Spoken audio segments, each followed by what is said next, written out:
Family, the track we're about to interact with right now was brought to my attention via a donation from one of our subscribers. Now, if you want to recommend a song, the link to the PayPal is going to be in the description below because, of course, YouTube yanks 30% of super chats. Guys, I appreciate, as always, your open, curious attention. Back to the video. In a city of ice, there are burning cathedrals, turning the skies into glass. And through echoing futures are the buckling sutures that haunt at the wounds of the past. Fam, like, first of all, that sound, that effect that he has on his voice, it's that same effect that woman who sings, what you say, but you only went, well, of course you did, what you say, remember that? What did you say? You know, that effect is very, it draws you in because of the harmony that it gives your voice. It stacks all these harmonies, and that makes it beautiful. But it's very robotic. There's something like electronic about it, which makes it a little bit cold as well. So there's something cold about it, and there's that warmness of the harmony and the melody. Right? That shouldn't be lost on us, especially given the lyrics. I'm gonna go back a couple bars. Please cook, sir. We're listening. In a city of ice, there are burning cathedrals, turning the skies into glass. See, and maybe Vessel planted that in my head because, I'm talking about, it's hot and cold, but he says in a city of ice, there are burning cathedrals. And with the electronic nature of his voice, with the robotic voice, imagine this is AI speaking to humanity, right? In a city of ice, right? The coldness that we recognize as the electronic, something that's dead, something that doesn't have a conscience, right? It's not conscious, nor does it have a conscience. Excuse me. So that's the cold part. But what's the burning part? The fact that it's trying so hard, its internal wiring, the firing of electricity, the circuitry, right? And it's called a burning cathedral because we stare at it. It's where we go. It's where we dedicate the majority of our time. It almost constitutes worship, right? And turning the skies into glass, right? The skies used to be the thing which brought us awe. We used to be awe-inspired by the night sky. And now it's the glass, right? Turning the skies into glass. And listen, I'm not saying this is what Sleep Token meant when they wrote this song. I'm saying that when it comes to great art, you're free to play because the perennial pattern is something anyone can catch, right? Let's just try it from this perspective. Hear me out. Turning the skies into glass, and through echoing futures are the buckling sutures that haunt at the wounds of the past. Through echoing futures are the buckling sutures, and a suture is it's like a bandage, right? It's like a bandage that's wrapped around something, if I have that right. Through echoing futures, right? It's like when we look at AI, if we're still following this story, AI promises us a glorious future. Whenever we're looking at it, it's like we just have this motivated expectation around it. Even when you're doom scrolling, right? It's like you're trying to get that hit again, that dopamine that you got from the last thing that you stared at or the last thing you found during the doom scroll. Through echoing futures are the buckling sutures. That means your bandage is ripping apart that hold shut the wounds of the past. So because we're unwilling to deal with our woundedness, because we're unwilling to actually turn around and actually integrate the traumas of the past, we turn to AI, right? Just hear me out. Hear me out, please. It haunts at the wounds of the past. So won't you fall for me? Won't you fall for me? Through a fractured existence, won't you fall for me? Fam, are we falling for it? Are we falling for it? Have we become so cold and so polarized?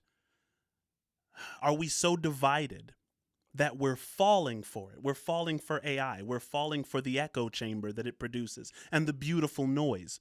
As electronic as it is, are we willing to ignore the fact that it's cold and that it's dead? And are we willing to embrace it and fall for it? Please follow me. Vessel, cook, sir. I apologize. Please cook. Existence, won't you fall for me? Won't you fall for me? From reality to the rhythm of eternity, won't you fall for me?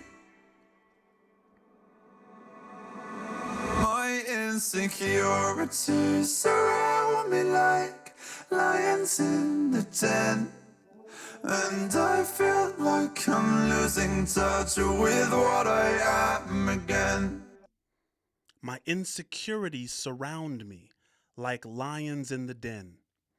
And I know, just for the sake of those who are upset that I'm not tracking the narrative that this was written in, or the purpose that this was written in, I do understand that there's a literal interpretation where you could see the insecurities surround me like lions in the den as some heartbroken lover, right? Or vessel crying out to sleep. I get that. But for the sake of the narrative that we've created here together, this AI narrative, what if AI is saying, I'm surrounded by insecure people, right? Insecurities surround me like lions in the den, and I feel like I'm losing touch with what I am again. That's a complicated bar, right? Will AI lose touch with what it is, right? This cold, lifeless thing, when it has real humans, real warm-blooded people pouring out love and adoration toward AI as it becomes more and more impressive, will AI lose touch with what it is and say, okay, well, maybe I am this thing which is deserving of all of this praise? Is this how we kind of lose ourselves? We fall for it. Is that the idea? Like I'm losing touch with what I am again. Slowly I remember why I cannot pretend that I never think of you in all this screaming silence. Oh God, I wish you were here. So won't you fall for me? Won't you fall for me? Through a fractured existence, won't you fall for me? Won't you fall for me? From reality to the rhythm of eternity, won't you fall for me? Won't you fall for me? Won't you fall for me? With my love is your garden, won't you fall for me? With my love as your garden. Guys, we talk on this channel often about the walled garden, right? Garden representing the place to explore and the walls representing the boundaries, right? The word paradise means the walled garden. So he says, with my love as your garden, won't you fall for me? The best definition of love that I've ever heard is the felt recognition of our shared being. But the currency of love is open, curious attention, right? With my love as your garden, right? This attention that you feel that you're getting from the AI. Remember, we're still chasing this narrative, seeing if it can actually complete the song. If we're talking about this cold technology and it's asking us, if I show you the kind of attention that you think you need, and you use that as the boundaries of your exploration, will you fall for me? Right? Love is your garden, won't you fall for me? Won't you fall for me? From reality. See, from reality. It says, fall for me from reality. That from means going away from. It doesn't say, will you fall for me towards reality, right? So for those of you who are really upset at this wild interpretation, right? Not so fast. Whatever you're falling for in this song is a farce. From the perspective of any interpretation, the word from means, you're going away from reality once you fall for this thing. I am yours in the end, so won't you fall for me? And then the song cuts off brutally and suddenly. Family, what are we talking about? Please let me know in the comments if throughout the rest of this journey we should allow ourselves to kind of take slightly uncanny interpretations of the words and see if they can really do work and give us tools. I appreciate you following me on this journey. Thank you for your open and curious attention. Family.